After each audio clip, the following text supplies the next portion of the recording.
Alam niyo po ba that there are different ways para makarating kayo dito sa Canada at yun po ang pag-uusapan natin ngayon, ano?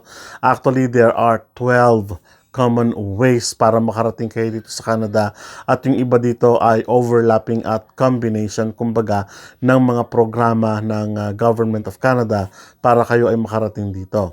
So, this program ay na-develop sa mahabang panahon at ito na yung karamihang ginagamit na formula kumbaga ng ilang mga kababayan natin sa pagpipilian para makarating dito sa Canada, and good thing that we have lots of choices. Kumbaga mayroon tayong option sa kung ano yung dapat at nararapat para sa atin at kung ano yung, let's say, pwedeng para sa atin naman o kung ano man yung pwedeng mag-match doon sa programang hinahanap natin para sa ating sarili.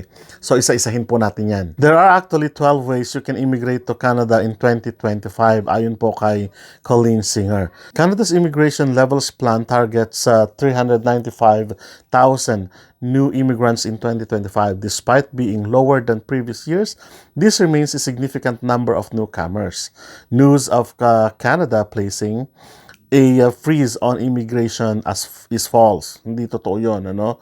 So, the country is still very much open to newcomers and well worth considering as a welcoming destination for candidates from all over the world. Outlined sa pag-uusap natin mamaya ay makikita natin yung iba't ibang program for this 2025. So yung pag-uusap natin ay nahati sa iba't ibang programa at nahati-hati sa iba't ibang stream. So na-subcategorize ito. So isa-isahin natin yan para na sa ganon makita sana ninyo at the end of this video na ito yung para sa akin, ito yung para sa family ko, ito para sa i-recommenda ko ito sa kaibigan ko, parang ganon, no? So isa-isahin po natin yan. So the first one are the economic program. So under po number 1 is the express entry. Alam po natin na yung express entry remains on the foremost ways for how to immigrate to Canada in 2025. The flagship selection system is used to control applications for the main federal programs, no? Yung Federal Skilled Worker, Canadian Experience Class, and Federal Skilled Trades, ano? So Canada plans to welcome 41,700 federal skilled or high-skilled immigrants in 2025 according to the latest immigration levels plan, ano? So rising to 47 2025, 47,800 in 2026. So expect to see significant number of occupation-specific express entry draws aimed at French speakers, all program and specific draws in 2025. So yung pangalawa naman, alam na po natin ito, the Provincial Nominee Program or Nomination Program.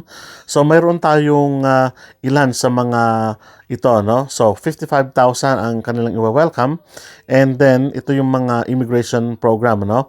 Or the Provincial Nominee Program or PNP.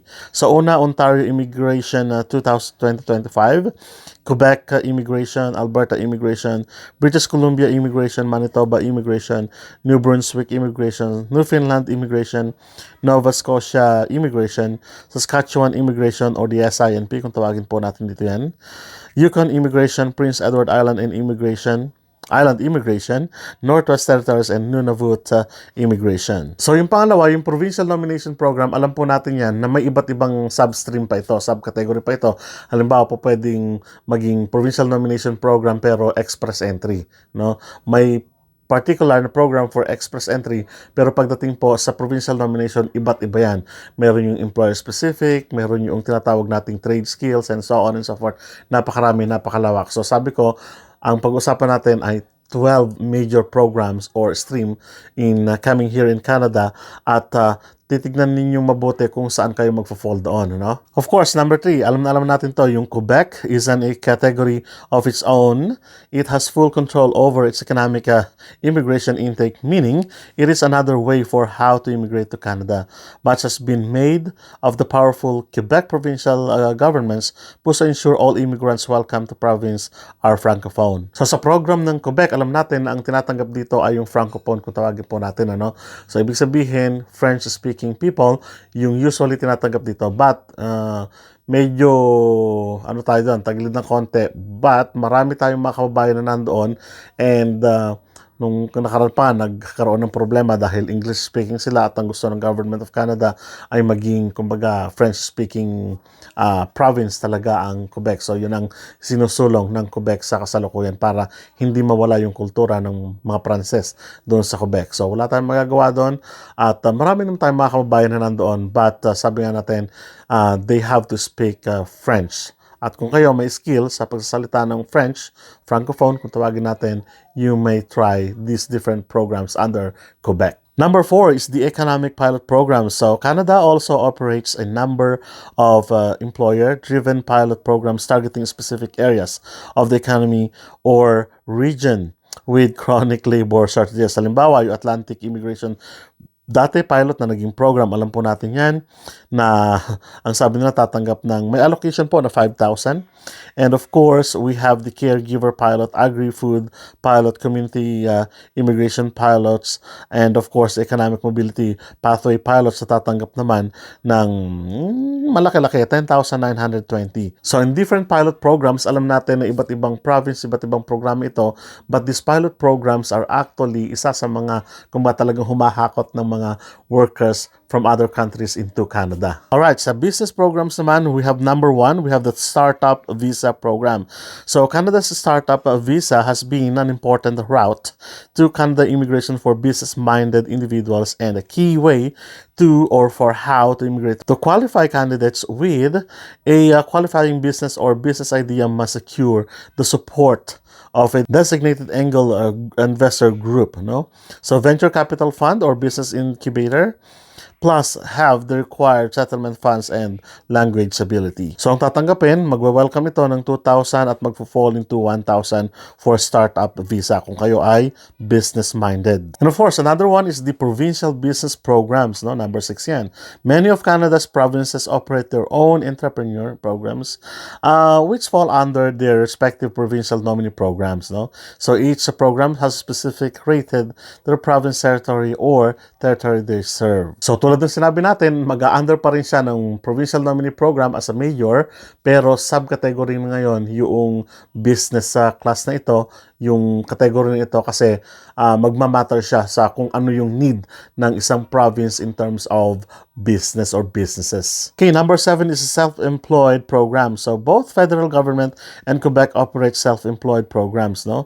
So sa federal self-employed class is geared towards application who have relevant self-employed experience as well as the intention and ability to create their own business and make a significant contribution to the cultural, artistic, or athletic life of Canada. Sa Quebec naman, self-employed applicants are primarily differentiated from skilled workers in that they create their own job by practicing a profession or engaging in commercial activities. So kung may concept kayo ng self-proprietorship and so on, business, anything that matter na about sa business, yung self-employment, kung tawagin natin, yung program na ito ay very limited yung program, but marami sa mga taga-ibang bansa, halimbawa mga Chinese, mga Koreans, and mga Viets, ay ganito yung bine-venture nila. So nagpuput up sila ng mga business and other businesses para nang sa ganun ay kumbaga permanent sila. Yung ibang ginagawa, ito yung pathway nila, and then mag-move sila into other province to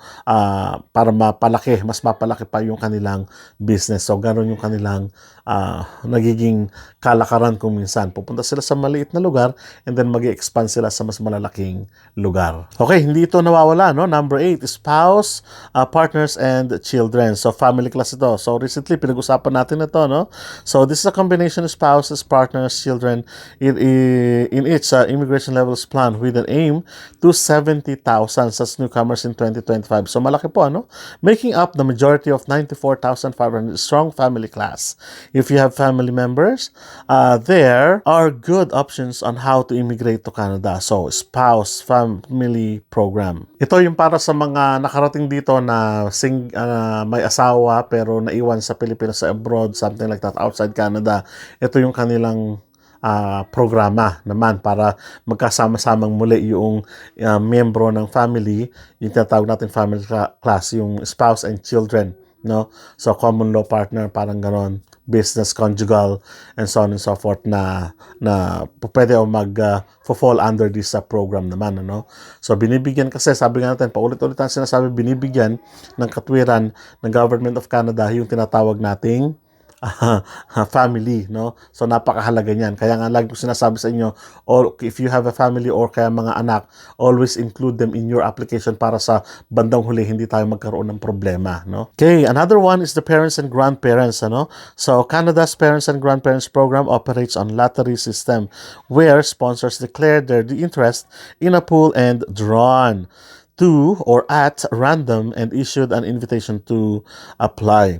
So the Canada plans to 24,500 newcomers through the stream in 2025. So parents and grandparents, ano, as family class member. Pero ang alam natin dyan, binanggit ko na nakaraan, hindi na 24,000. Binawasan na po ito, malaki. At later na nga, medyo kinancel pa. So 2025, wala muna tayong parents and grandparents, ano. So sad to say, wala munang draw ngayong 2025 para mag-submit. So tatapusin muna nila yung nakaraan. Kung nag-apply kayo before 2025, ibig sabihin yan ay papasok pa rin yung application ninyo at ipaprocess pa rin nila. Pero kung after 2025 or during 2025, time ng 2025, ibig sabihin po medyo hindi po muna sila magbibigay ng draw o ng lot. Kasi bubunutin yung mga pangalan ng mga family na nandito na para i-apply yung mga kanilang parents and grandparents para makapag-apply, ipasok sa pool, parang ganon, at makarating dito. Pero sabi nga natin, 2025, medyo kalimutan muna natin yung parents and grandparents kasi wala po silang draw ngayon dyan. Okay, sa temporary residence naman, ano, meron tayong ilan. So, una po yung tinatawag nating study permit and post-graduation work permit. Ano? So, Canada's International Student and Post-Graduation Work Permit System has caused controversy in 2024. Totoo po ito, no? Kung nababalitaan ito, with Immigration Minister Mark Miller announcing caps on the program to control numbers. In 2025, Canada plans to welcome 305,000 students. No, the country still has an established route to permanent residence for international students. So alam na alam natin to, no? Kilalang natin international students na nagkaroon ng malaking kontrobersya noong nakaraan, no? At nagrally-rally pa nga yung ilan. At hopefully yung mga estudyante na mga Filipino na sagasaan ng ganitong programa ay makahanap kayo ng ibang venture para na sa ganun ay makarating din kayo dito at syempre mahalaga na makasama nyo yung family nyo kung may family kayo, no? Hintay lang tayo ng mga balita para na sa ganun ay ma-update tayo, no, with regards to international students at medyo humigpit, alam natin yan, humigpit sila, pero alam natin na darating yung panahon na magkakaroon ng malaking pagbabago in terms of programs and syempre magiging mas sistematiko in terms of pag-invite ng, alam natin na sistematiko na, pero sabi nga natin yung ilan kasing mga bansa ay na-involve yung ilang mga tao at nagkaroon nga ng kontrobersya, no? Pinag-uusapan na rin lang natin yung international students. Shout out nga pala kila Ana Christine Lopez and Sunny Lopez. Si Ma'am Ana Christine Lopez ay kasama ko sa trabaho sa Regina Catholic Schools at si Sunny naman na kanyang may bahay ay nasa Loblaw Company naman, ano? Si Ma'am Ana Lopez ay kapwa ko taga Philippine Normal University. Nga lang, siya ay taga Taft graduate sa Taft Avenue. Ako naman po ay sa North Luzon. Pero pareho po kayong ming PNU1. Kaya nung nagkita kami, sabi ko, PNU1 pala, no? So, magagaan ang loob ko. Sa totoo lang po, ano, honestly speaking, sa mga teachers at sa mga PNU1s, ano? And of course, sa lahat ng nagnanais na makarating dito sa Canada at gusto makakuha ng idea, ito yung passion natin na makapagbigay ng information about Immigration Canada, no? So Ma'am Ana and Sir Sunny, panalangin natin na yung pangarap nyo, yung panalangin ninyo na ngayong 2025 ay matupad para nang sa ganun ay magtuloy-tuloy na, no, yung inyong kumbaga journey dito sa Canada. And of course, sa inyong family, nakita ko yung Facebook ninyo at nung nag-confirm ay sabi ko mabuting family itong narito. So maraming salamat po sa inyo. Okay, number 11, ano? So temporary workers. Canada's work permit was also been the subject of controversy in 2024 with the new limits introduced on the low-wage stream of the temporary foreign worker programs for those who require labor market impact assessment. Those who do not require or an LMIA get their work permit through the International Mobility Program. No, Canada plan to welcome. Well, they're planning 285,750 newcomers through IMP, International Mobility Program, in 2025 and 82,000 through the TFW, Temporary Foreign Workers Program. Isa rin yan sa gumimbal sa marami mga Filipino nung nagbago yung pag-i-issue ng Labor Market Impact Assessment kahit na saang larangan man yan. At nagkaroon pa nga na ibinase nila yung kanilang program into an employment rate ng isang lugar at yun ang talagang medyo nagpapahirap ngayon sa ilang mga kababayan natin na makakuha ng Labor Market Impact Assessment dahil ibinabase nga kung above 6% medyo hindi sila makakatanggap ng tinatawag nating LMIA or Labor Market Impact Assessment unless, sabi nga natin, it is exempted or exemption doon sa kanilang program. But still, marami sa mga kababayan natin, not only our kababayan, marami pa rin sa ibang mga tao na nandito ngayon under temporary foreign workers na nangangamba na hindi makakuha ng let's say, exemptions o kaya naman ng Labor Market Impact Assessment because of this program. So, asahan natin na marami pang pagbabago, at sana yung pagbabago ay umayon sa mga kababayan natin na nandito na at makakuha sila ng panibagong job offer and of course the labor market impact assessment na hinahanap at hinihintay ng maraming kababayan natin para hindi na sila pauwiin pa ng Pilipinas. Naman. So let's hope for the best po dyan. Okay po, last but not the least, refugee immigration. Canada continue to prioritize welcoming refugees as part of its humanitarian effort around the world. Gazans, Ukrainians, Syrians, and Afghans have all benefited from Canada's openness to refugees. Yan, alam na natin yan. Balitado na ang Canada welcomes thousands of people from those countries na binanggit na natin because they need help, So, wag naman po tayo maging basher nila na, yung mga Ukrainian, yung mga Syrian, yung mga yan, pabigat lang dito. Wag naman po ganun. Kasi tayo mga Pilipino, may naririnig tayo ng mga kababayan natin na ganun yung salita nila, Pero sabi natin, tao din sila at tignan din natin yung kalagayan nila. Mapalad tayo, dumaan tayo sa sistemang maayos, pero sila, dumaan mas na sila sa madaling paraan. Pero tignan nyo naman yung kalagayan nila sa kanilang mga bansa o yung kalagayan nila sa marami kaming estudyante, marami ako personally estudyante, alam yan ng mga kasama natin sa larangan ng education, napakarami, So kung titingnan nyo, hindi sila marunong mag-Ingles, kaya nga yung program ng school naturuan sila mag-Ingles, so nandun, maraming, kumbaga, hindi nila alam yung kanilang environment, marami yung hindi nakakaalam na may ganito palang bansa na tumatanggap sa kanila. So nakakataba ng puso kapag nagkukwento sila, Nakakausap kasi natin yung mga refugees na mga nanggaling ng Syria, galing ng Ukraine, and so on and so forth, na biktima talaga ng war, biktima ng oppression from their government and so on. So, maging positive lang tayo at bigyan natin sila ng space sa palibot natin o sa environment natin. So, wag naman tayo maging bitter sa kanila. So, iwasan po natin yun. Hindi po maganda yun. So, yung pag-uusap natin na yan ay in general, So, marami pang stream, maraming pathway na kayong pwedeng puntahan.